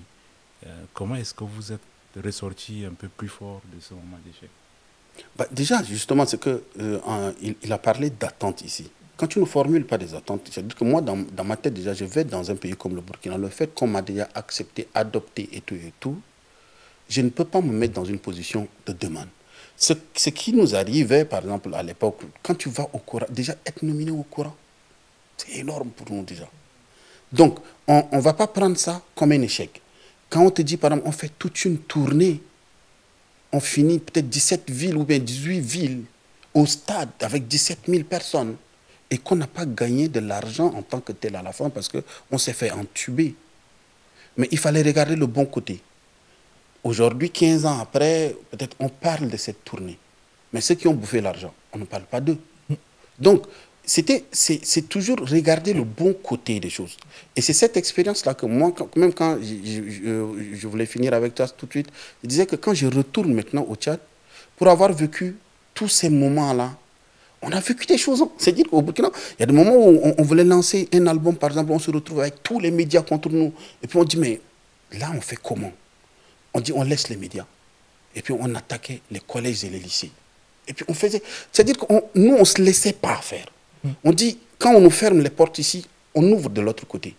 Mais, et puis, là, dans ma tête, je me suis dit, tout ce que j'ai vécu là, quand je suis revenu au Tchad, c'est-à-dire que je vois souvent quand les gens ils te disent, ouais, on va le fermer ici. Vous ne pouvez pas me fermer. Parce que dans ma tête, je ne suis pas un Tchadien au Tchad. Dans ma tête, je suis un Burkinabé au Tchad. C'est-à-dire, c'est comme si, quand j'étais au Burkina, j'étais un Tchadien au Burkina Faso. Donc, je ne formulais pas des attentes. J'ai dit, je n'ai pas à me mêler des histoires même politiques d'abord même. Je suis venu dans un pays avec mon objectif de réussir sur le plan artistique. Si j'ai réussi, demain je donnerai mon point de vue sur la politique. Mais je n'ai pas réussi. C'est quel modèle je peux servir? Donc, je reviens au Tchad aussi avec le même esprit. Je ne suis pas tchadien. Je suis tchadien dans la langue, je suis tchadien dans le temps. Mais je ne m'attends pas à quelque chose. Parce que d'abord, là, je reviens au Tchad où il n'y a même pas de modèle de réussite dans le domaine culturel et artistique. Il fallait soi-même créer son modèle. Je tiens à préciser que tout ce que tu dis, c'est vraiment philosophique. Il ne faut pas que les gens comprennent ça dans le degré. Oui, les gens, je sais, il y a des gens qui vont penser que si quelqu'un, je dis si quelqu'un prend cet extrait pour dire comment on a dit qu'il n'est pas tchadien, sa langage, sa compréhension, c'est son problème. Donc, non, en fait, c'est juste la façon de voir. Oui. C'est-à-dire que le fait de se dire que non, je ne suis pas tchadien au Tchad, m'amène à mieux canaliser mes objectifs. Qu'est-ce que je suis venu pour faire alors? Oui, justement, mais quand tu dis ça, je pense qu'il y a beaucoup de personnes qui rentrent et qui n'arrivent pas à gérer ce sentiment. Oui. Que quand on rentre de l'étranger, moi je peux rentrer de la France ou quand je suis rentré des États-Unis, l'une des choses les plus dures, c'était de faire comprendre aux gens que, en fait, je ne suis pas un étranger de base. Mais je ne suis pas venu ici en disant que j'amène quelque chose d'exceptionnel. Non. Je suis venu voir ce qui se passe. Je vais essayer de m'en sortir. Et puis ça s'arrête là. Je ne suis pas venu pour venir transformer tout le pays. J'ai juste 2 ou 3 choses que je voudrais faire, avancer sur un certain nombre de choses. Et justement, ne pas venir comme avec des attentes de oui, j'arrive avec un tel niveau, un tel diplôme, un tel statut. Donc, il y a des choses qui doivent se passer. Mais il y a beaucoup de gens qui n'arrivent pas à faire ce gap-là. Mais aujourd'hui, tu as réalisé tellement de choses au Tchad, que ce soit en termes des projets de Gaoui ou Bakara, ainsi de suite, que c'est devenu un modèle. Est-ce que tu peux déjà parler de quelques-uns de ces projets? Moi, peut-être avant, parce que je voudrais qu'on soit juste chronologique, parce que juste après Hélène, c'était pour nous, mais vraiment, cette cassure, je pense que ça... on était beaucoup de mélomanes à être très frustrés par rapport à ça, avec beaucoup d'incompréhension qu'on comprend aujourd'hui. Et moi, je pense que personnellement, ça a été beaucoup d'influence au niveau même des textes, tellement c'était profond, parce que pour moi, c'était juste 2 poètes qui parlaient, un d'expression française et un autre en Gambaye. C'était juste mais vraiment deux poètes qui parlaient. Et après, pour moi, Hélène, c'était fini. Je me suis dit, bon, on n'aura plus jamais rien de nouveau. Tout ce que j'ai fait, c'était de rapidement sauvegarder ce que je pouvais avoir comme titre. Et là, paf, ton premier album, les premiers extraits sur YouTube. Et moi, j'étais à l'étranger. J'écoute les premiers titres, Frisson.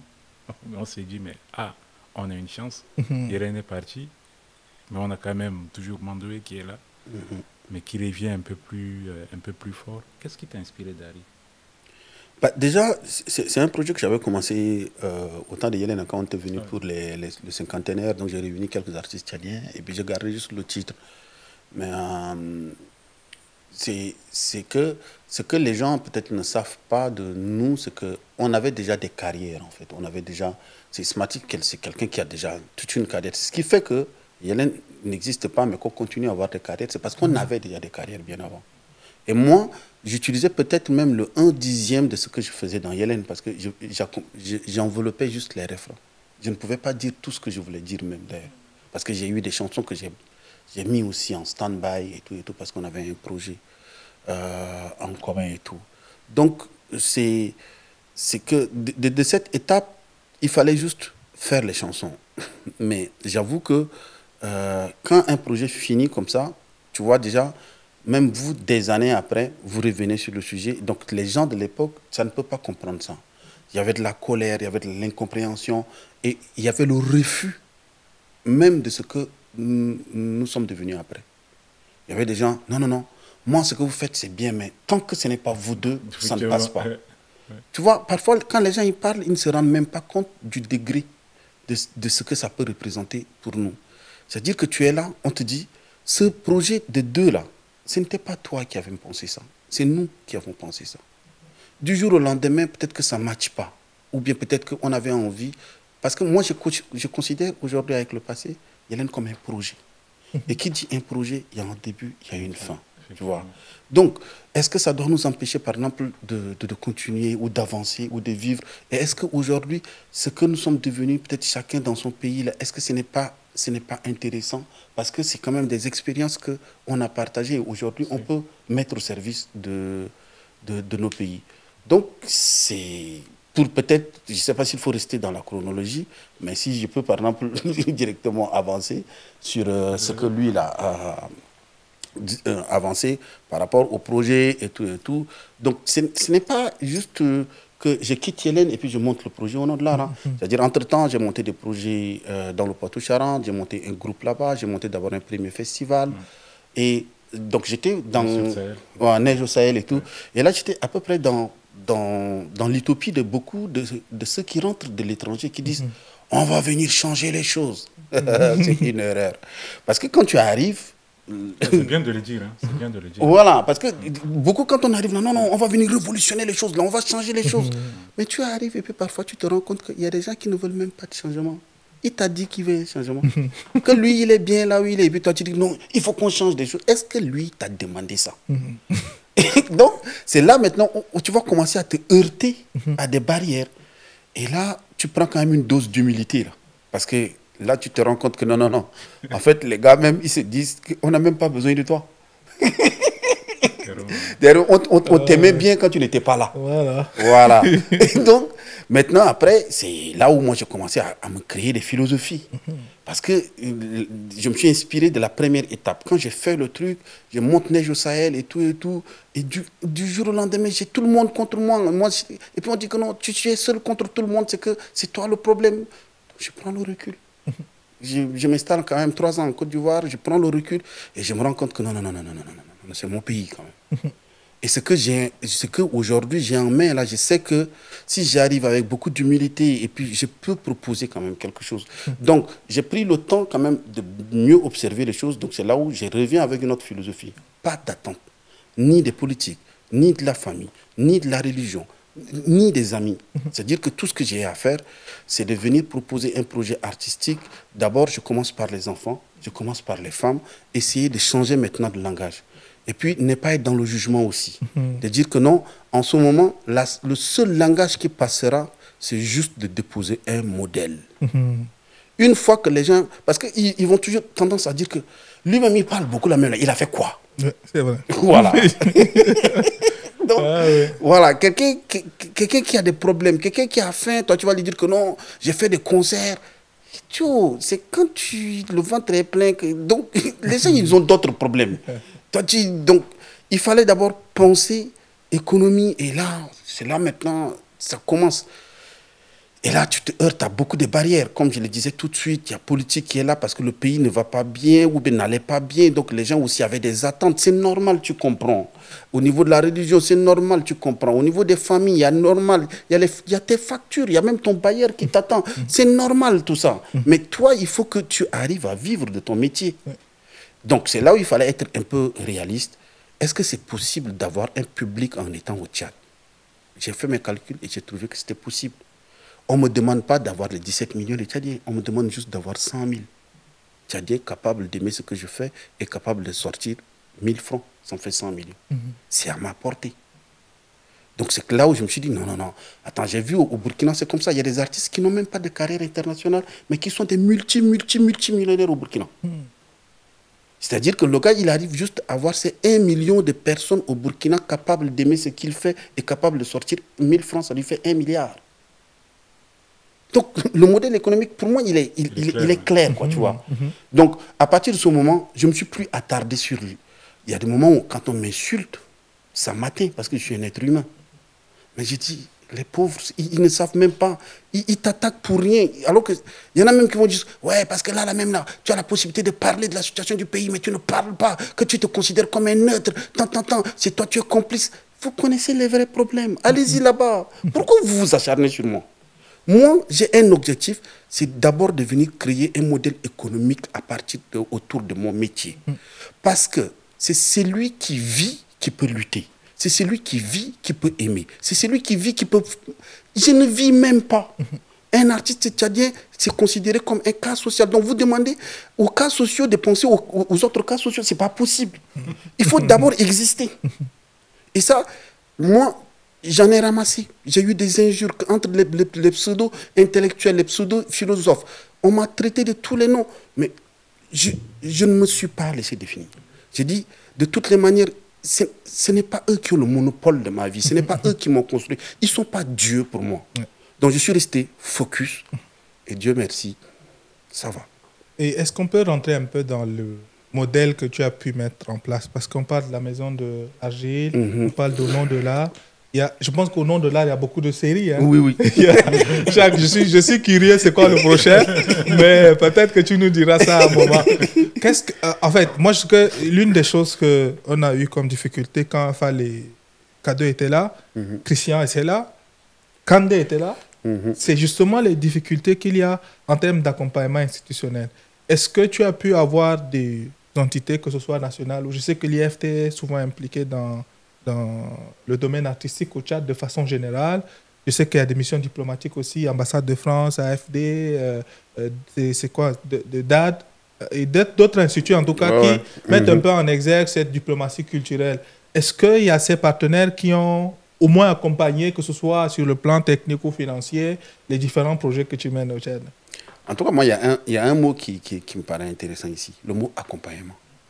Dans le mot accompagnement, tout de suite, si j'ai dit, Salim, ou bien mon frère, est-ce que tu peux m'accompagner? La première question peut-être que vous allez me poser, c'est on va où? Exactement. Voilà. Donc on ne peut pas t'accompagner même si toi-même tu ne sais pas où est-ce que tu vas. Donc d'abord le mot accompagnement là même là, je pense que c'est comme le mot aide. Ça nous fatigue. Quand j'ai dit tout de suite que je rentre, je n'ai pas formulé des attentes. Je viens, j'attaque directement. Avant même de venir faire mon projet à l'Institut français, je me suis assuré déjà d'aller sur Internet. J'ai rempli des appels à projets. Il y a un qui a marché. Un appel à projet sur Internet. Ça a marché, ça ne me donnait pas beaucoup, mais j'ai fait déjà quelques dates ici en France pour avoir un peu de sous et venir payer déjà les t-shirts pour les enfants, assurer le minibus, tout et tout. Donc, c'est-à-dire que je suis venu déjà avec quelque chose en main. Et quand j'ai fait ce truc-là et que ça a pris, et puis le Covid était venu me mettre à genoux, je me suis reconverti tout de suite. Pendant ce temps, je vais encore sur d'autres appels à projets à l'international. Mais ce qui m'a permis réellement, ou bien qui nous a permis réellement d'asseoir une base, c'est cette fameuse tournée nationale qu'on avait lancée pour finir au stade. Beaucoup se sont moqués de nous, ils disent que non, c'était un échec, mais pour moi, c'était vraiment une vraie victoire. Parce qu'on a fait du 14 millions en termes d'argent cash avant même d'aller au stade. Avec le fameux slogan des tickets géants et tout. les gens ont acheté, les institutions ont acheté. Et là, on a montré juste quelque chose on avait une capacité de mobilisation pour avoir déjà fait le projet. Donc, on s'est d'abord positionné par notre travail. Donc, c'est normal. Après, il y a eu des institutions qui sont arrivées. L'Institut français, à un moment, tu marches, ça va. Donc, on peut t'accompagner. Donc, moi, je ne suis pas en train de mépriser ce que les autres disent. Mais si on me demande, par exemple, mon point de vue, j'ai dit, il faut qu'à un certain moment, qu'on arrive aussi à asseoir des bases si on veut que les gens nous accompagnent. Est-ce que je suis déjà debout? Est-ce que je peux marcher? Là, les gens peuvent m'accompagner. Et n'est pas formé, parce que je viens pour organiser une tournée, j'ai dit, je n'ai pas forcément besoin d'aller parler même de sponsors. Parce que je n'avais pas de sponsor. Je commence ma tournée et puis je dis non, je vais faire les tickets géants. Et j'ai fait le truc et puis quand je fais, je viens, je mets ça sur ma page. Et il y a des coraux qui m'appellent, qui me disent ouais, moi aussi je veux pour 1 million, tant. Et là, comme ça fait du mouvement, les sociétés aussi disent nous aussi on veut 5 millions de tickets. Il y en a les banques aussi qui disent on veut 3 millions de tickets. Donc c'est parce qu'il y a quelque chose qui existe et ça attire l'attention. Donc les gens ils viennent dedans. Et une fois quand on prend aussi cet argent, on reste projet. Si c'est projet, quand on fait le projet, on ne prend pas l'argent du projet pour aller payer autre chose avec. On ne prend pas l'argent du projet pour aller se construire sa maison ou bien pour aller faire mariage avec. Parce que c'est là-bas aussi le problème. Souvent, on monte des projets, mais l'argent du projet est détourné pour faire autre chose. Et on est dans des petites villes où tout le monde est au courant de tout le monde. Pendant que tu reçois l'argent de ton projet, on a entendu que tu as eu 15 millions. Et le lendemain, on entend que toi, tu t'es marié. On sait que toi, tu ne travailles pas. Donc, à un moment, les gens, ils parlent. Bien sûr. Donc, moi, je pense qu'il y aura de plus en plus des institutions qui vont accompagner, mais le problème est d'abord chez l'acteur lui-même. Est-ce qu'on a développé une capacité pouvant permettre aux gens... Aujourd'hui, même quand je parle d'image, il y a même des artistes qui m'insultent. Alors que moi, mon image, aujourd'hui, me permet de vivre au Tchad. Je vends mon image à 3 ou 4 sociétés, ça me permet largement de vivre. C'est un produit, mais ça s'entretient aussi. Tu vois? Donc, il faut qu'on enlève le mot assistant dedans. C'est-à-dire que le sponsoring, ce n'est pas de l'assistance. Souvent, on vient, non, on veut un peu de soutien. Déjà, tu viens dans une situation du malheureux. On ne peut pas t'aider, ce n'est pas possible. Soit, peut-être que tu peux bénéficier des RSE. Tu vois, au niveau des entreprises, il y a de la responsabilité sociale. Là, on peut t'aider, mais là, soit un cas social. Mais sinon, si on doit parler en termes de sponsor, on parle d'échange marchandises. Qu'est-ce que toi, tu peux me faire gagner? Est-ce que ton festival a une capacité de mobilisation? Est-ce que ça traîne du monde? Est-ce que ça l'aura sur l'international? Est-ce que... Là, tu n'as même pas besoin, en fait. Moi, je me suis dit, souvent, on trouve plus d'excuses que des raisons. Et moi, aujourd'hui, je suis focus dans le côté raison. Je n'ai pas des attentes. Ceux qui veulent, le train des gens marche, soit ils nous prennent en route. Mais nous, on n'a pas, je n'ai pas besoin de venir dire que non, aidez-nous là. C'est ça même qui a fait que j'étais parti. Voilà. Donc, si je comprends, pour faire un récap, c'est lorsqu'on a un projet bien structuré, qu'on a entamé, là, on peut avoir simplement on peut avoir accès à des institutions parce qu'il y a déjà une audience, il y a déjà quelque chose qui va... Oui. Je pense qu'il faut... Je reviens dessus pour justement permettre à ceux qui disent toujours il n'y a personne qui m'accompagne, je ne sais pas vers qui aller. Aujourd'hui, comme on a dit plusieurs fois, déjà même ici, il y a beaucoup de gens qui ont dit oui, l'IFT aide, mais quelles sont les conditions? C'est ce que Mandoé nous a défini aujourd'hui. Si vous allez aux brasseries, quelles sont les conditions? Si vous voulez aller auprès des banques, quelles sont les conditions? Si vous voulez déposer dans les projets, par exemple, qui sont financés par l'Union européenne, il y a des conditions dans les appels d'offres qu'il faut remplir, mais pratiquement, une institution ne veut pas associer son image à quelque chose qui ne marche pas. Oui. Et déjà, je pense qu'il faut un minimum d'action déjà pour que l'accompagnateur aussi arrive. C'est naturel, même toi-même. Et puis, là aussi, là, quand on parle des modes de projet, là, les projets, là, ça demande encore de l'écriture, ça demande des études de tant. Mais il y a aussi le côté où je peux vendre mon produit en tant qu'entrepreneur tout de suite. Si j'ai besoin juste d'organiser une tournée au Tchad, là, c'est juste un petit projet de tournée. Mais est-ce que ça, on n'a pas forcément besoin d'aller écrire des gros français là-bas? Mais est-ce que est-ce que, déjà même quand je fais ma musique, là, je sais à peu près qui est le public consommateur? Parce que souvent même, on confond peuple avec le public chez nous. Tu vois, souvent on entend ça. Mais quand tu veux parler de ça, on dit non, non, nous c'est le peuple. Joe, on parle, moi en art là, c'est comme le politique, il va parler de ses partisans, ou, tu vois. L'église va parler de ses fidèles, tu vois. Et la famille aussi va parler de ses membres, le bar va parler de ses clients. En art, on parle de public. Est-ce que ce que tu fais là touche les gens? Tu vois. Donc souvent aussi, on confond ça. Parce que quand tu parles en termes de public, ça t'amène maintenant à faire une sorte d'étude de marché. Ma musique que je suis en train de faire là, déjà à partir du studio, est-ce que j'ai pensé à qui, au profil du consommateur? Si tu ne penses pas, mais tu vas faire et puis tu vas vendre ça à qui? Si tu écris une musique pour l'église et que tu vas t'arrêter devant les mosquées, je suis désolé, mais ils ne vont pas acheter. Si ton public cible, ce sont les jeunes et que tu fais une musique des personnes âgées, il n'y a personne qui va consommer.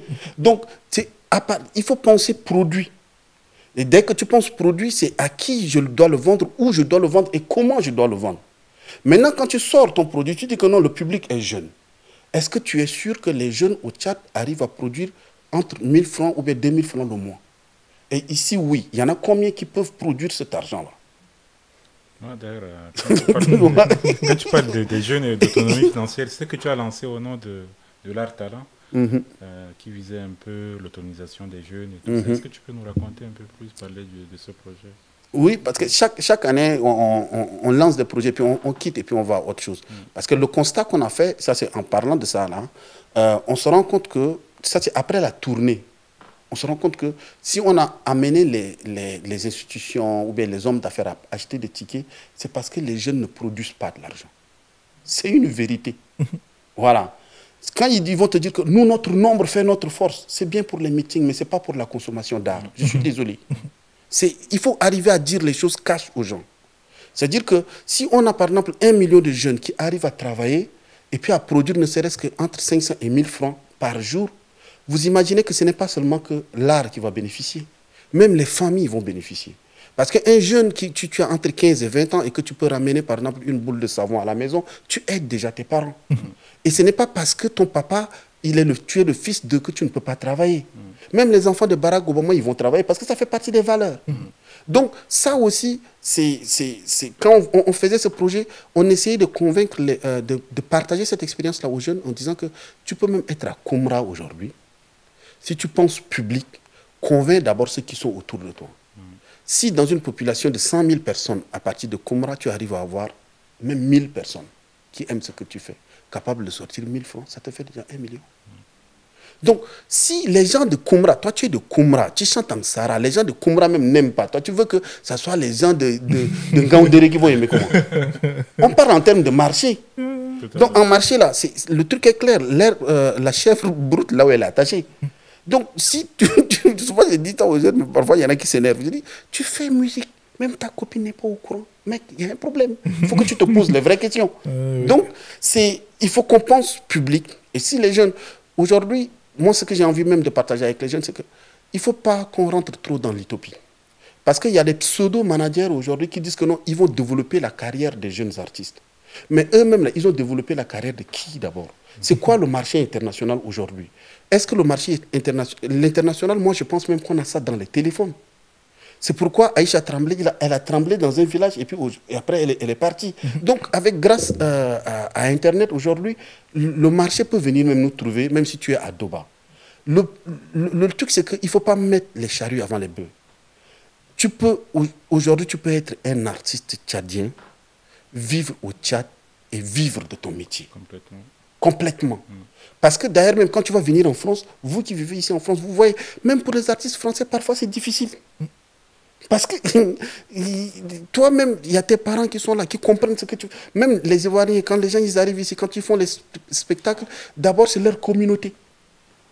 Donc, toi tu as déjà ta communauté même qui est avec toi là-bas. Si eux ils consomment déjà et qu'ils peuvent partager ça sur Internet, ils envoient ça à ceux qui sont à l'étranger, les gens écoutent, rien que votre communauté même, parce que c'est comme si vous préparez et vous-même vous refusez de manger. Vous demandez aux autres de venir consommer, ils ne vont pas consommer. C'est pas possible. Donc, beaucoup pensent que il faut sortir, comme au temps de Hélène avec Swati Mandoé, comme ça, on va dire le retour de l'enfant prodigue. Ça, c'est fini, ça. C'est fini. Je ne dis pas que ça n'existe pas, mais Afrotronics, aujourd'hui, il fait le tour du monde, c'est parce qu'il est structuré, il a une vision. C'est-à-dire qu'au bout d'un moment, il faut qu'on pense carrière, on pense structure, et puis on pense développement de marché. Et est-ce que c'est possible d'avoir déjà le marché? Tu es un Tchadien, normalement, ta base, là, c'est d'avoir d'abord le marché tchadien. Si Mando était parti et qu'il était dans Yélène, en ce moment, j'étais un Tchadien, mais dans un groupe burkinabé. Quand les HSAO, on les a vus en faisant le tour du Montréal, Canada, rentrer, sortir par là, c'est un groupe canadien d'origine tchadienne. Donc, si toi, tu es Tchadien, résident au Tchad, il n'y a pas de raison. Je veux dire, je ne suis pas en train de limiter les ambitions, mais je parle juste de la réalité du terrain. En fait, tout le monde ne peut pas venir réussir aux États-Unis ou en France. C'est qu'il y a un marché. Donc, toi-même, tu peux même prendre déjà ce marché. Ça peut te permettre déjà d'asseoir le marché. Et puis maintenant, tu peux avoir des ambitions et puis aller ailleurs, quoi. Aujourd'hui, avec le projet monté au nom de l'art talent, c'est quoi les retombées aujourd'hui que toi, déjà, tu arrives à mesurer auprès des jeunes ensemble? Je n'ai pas vraiment encore le temps de mesurer beaucoup de choses. En ce moment, ce qui est intéressant, c'est au niveau des déclics. Beaucoup commencent maintenant à se dire, hey, c'est un métier qu'on peut vivre avec. Parce qu'ils viennent, ils voient ce qu'on est en train de faire. Ils voient qu'il y a de l'argent qui rentre. Quand nous, on avait commencé, on n'avait rien. Moi, j'étais en location et tout et tout. Après, on paye un espace à Bakara, on investit de l'argent. Aujourd'hui, on a des bus, on a des espaces. Il y en a qui sont logés là-bas, on a des salariés. Donc là, ça les rassure. Ils se disent, ah ouais, donc le truc, il est possible, quoi. Bon, je pense qu'on a dépassé notre heure largement. Voilà. L'idée, bon, je voudrais qu'on puisse parler un peu de l'objet de ta présence, parce qu'on est à Ivry ici. Donc, est-ce que tu es en France pour un séjour privé? Est-ce que c'est pour le boulot? En fait, c'est beaucoup plus un peu de remise en question aussi. Je voulais prendre un peu de recul. Parce qu'après tout ce qu'on a fait au Tchad, j'ai dit, ah ouais, donc le truc, il est possible, il est aussi temps que moi-même, je pense à ma carrière aussi. Donc j'étais sur une résidence de création avec une dame ici, au niveau de la Comédie Française, qui s'appelle Michel Garaya. L'idée, c'est de mettre mes chansons en théâtre. Je voulais aussi essayer autre chose. Et puis, voilà, sortir un peu de ma zone de confort. Aujourd'hui, le fait d'avoir Au nom de l'art qui est là-bas, ça permet déjà, il y a des jeunes qui sont là. Moi, le fait d'être un peu dehors, ça me permet aussi de les observer un peu. Parce que là, quand tu es dehors, tu vois un peu nettement mieux. Et ça me permet de faire des orientations et de temps en temps de descendre. Les projets clés, on en a déjà. Dans l'année, on a quand même 3, 4, 5 projets qui sont déjà clés. Mais maintenant, il faut aussi que je pense à ma carrière en tant qu'artiste. Parce que si je n'existe pas, je ne pense pas que le projet va exister. Ouais, ça y va de mon équilibre, en fait. La résidence, en fait, je rencontre de temps en temps des artistes qui viennent ici pour des résidences. Et puis quand je parle à d'autres qui n'ont aucune idée de... Ça consiste en quoi et comment on se retrouve en résidence ici, en fait? Non, là, moi, j'avais ressenti le besoin, par exemple, de mettre mon atelier en scène. Donc, c'est l'atelier de Mandoé, puisque je suis sculpteur. Donc, c'est ce projet-là que j'ai commencé avec les jeunes. Sculpter en chantant et puis chanter en sculptant. Après, je me suis dit, mais attends, je peux créer un spectacle autour de ça. C'est comme si je débarque dans un atelier et je me mets à sculpter. Et puis, je chante avec.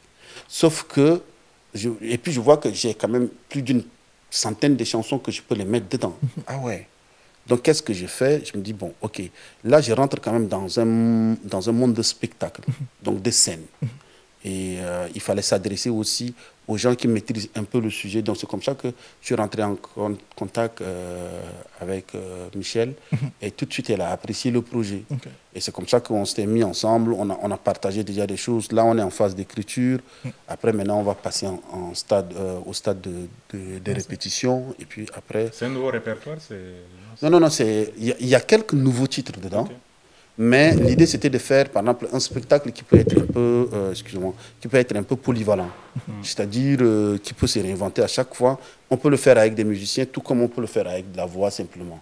Mais ça va être un peu plus théâtralisé. Donc, c'est tout mon répertoire que après j'ai remis ça en piano-voix pour permettre encore d'avoir plus de force, quoi. Ok, bon, je vais juste aller sur mes questions flash et puis on va clôturer. Vas-y. D'accord. Une série de questions, on va aller tic au tac, et puis on va clôturer. Mhm. Ma première question, c'est quel est ton mot préféré en Gambaye?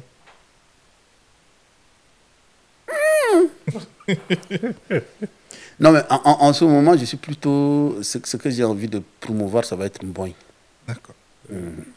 Et si on t'enlevait la voix, que resterait-il de toi? Bah, le sculpteur. Est-ce que le succès t'a déjà rendu triste? Euh, oui, oui, parce que moi, je veux juste être un artiste. Le succès, ça, c'est un bonus et parfois, c'est un peu difficile à gérer. Qu'est-ce que les gens ne comprennent toujours pas à ton sujet malgré toutes ces années de carrière? Ce que je ne cherche même pas à ce qu'ils comprennent des choses. Moi, je comprends, c'est ça qui est essentiel. Quelle est la chose la plus belle que quelqu'un t'ait dite après un concert? Ah, qu'est-ce que j'ai passé un bon moment. Tu m'as fait voyager, tout et tout. Tu préfères être oublié vivant ou idolâtré mort? Oublier vivant, idolâtrer mort. D'abord, idolâtrer, je ne veux pas. Oublier vivant. En fait, c'est moi, ma personne, c'est pas important. Les œuvres, après, ça peut rester, mais les œuvres, la gloire ne m'appartient pas. Quelle chanson survivra à tout ce que tu as fait? Waouh. On survivra.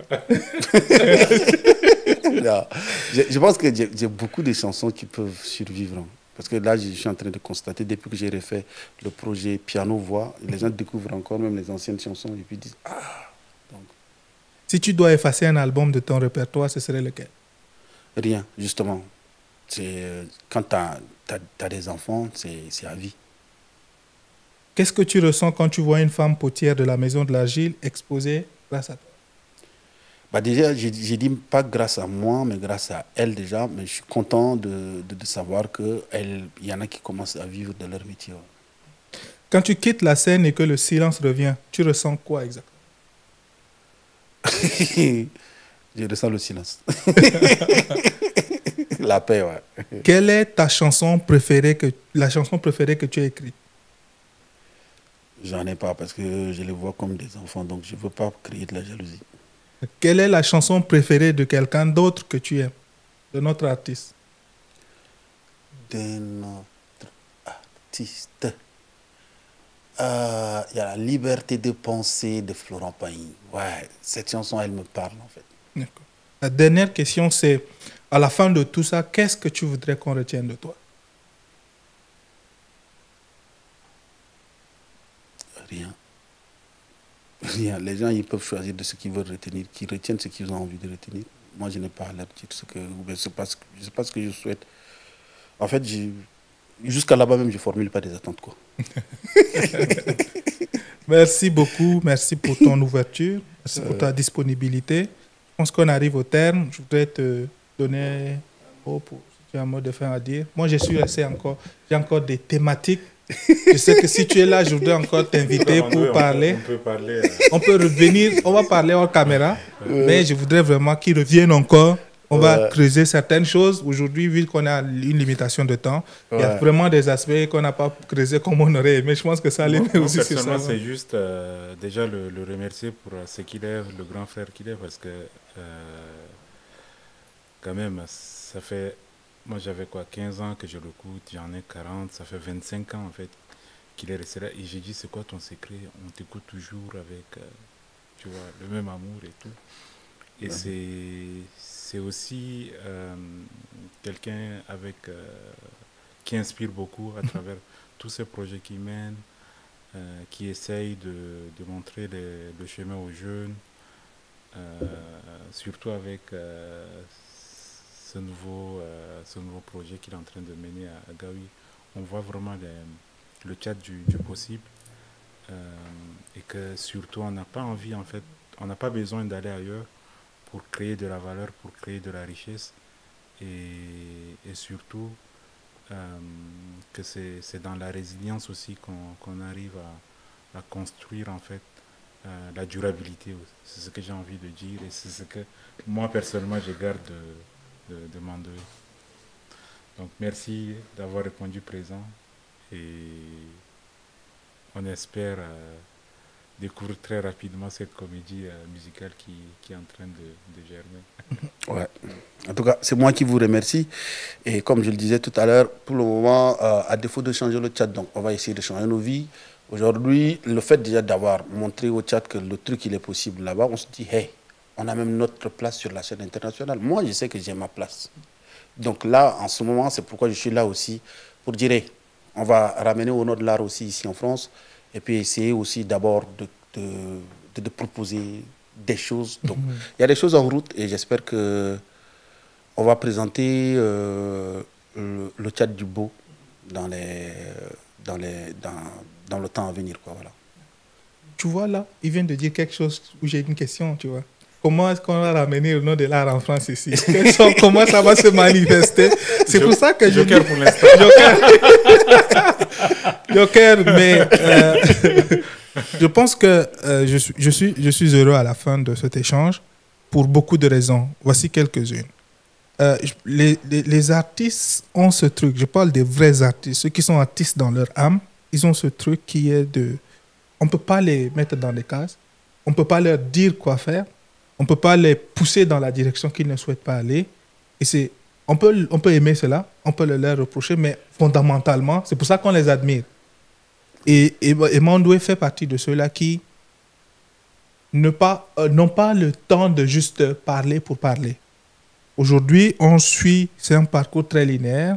C'est quelqu'un qui a réalisé tout ce qu'il avait dit qu'il allait le réaliser. Quelqu'un qui arrive et qui prend la vie comme elle vient. Ça veut dire que c'est dur de vivre sans attente en réalité.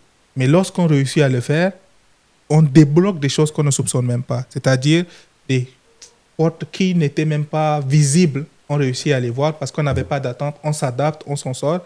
Et c'est la mentalité qu'il faut pour les Tchadiens, pour les Africains, pour l'humain simplement, pour pouvoir être versatile assez, pour pouvoir prendre des formes et dépasser les limites de ce qu'on leur définit. Donc, merci beaucoup pour l'inspiration. Merci beaucoup pour cette source d'espoir qui est pour les artistes, pour les Tchadiens, pour tout le monde essentiellement qui, comme moi, a envie de rentrer pour réaliser quelque chose. Aujourd'hui, je tire de tout cet échange la mentalité qu'il faut avoir pour rentrer. On peut rentrer et dire que, écoute, je viens avec quelque chose, ou on peut rentrer et dire, ce que je vais faire là, je vais le réaliser selon les réalités que je vais trouver devant moi. Je vais m'adapter et puis je vais faire ce que j'ai à faire, sans me comparer à d'autres contextes, mais en prenant en compte les réalités et pour pouvoir exécuter tout ce à quoi on aspire. Donc, merci beaucoup pour cela. Et rendez-vous au prochain numéro avec grand plaisir. Et j'espère vivement pouvoir convaincre Mandoué de revenir encore pour qu'on puisse creuser certaines de ces marges qu'on n'a pas pu toucher. Parce que je pense qu'un seul numéro, ça ne suffit pas. Donc, on va refaire un deuxième numéro, je l'espère. Donc, merci et rendez-vous au prochain numéro.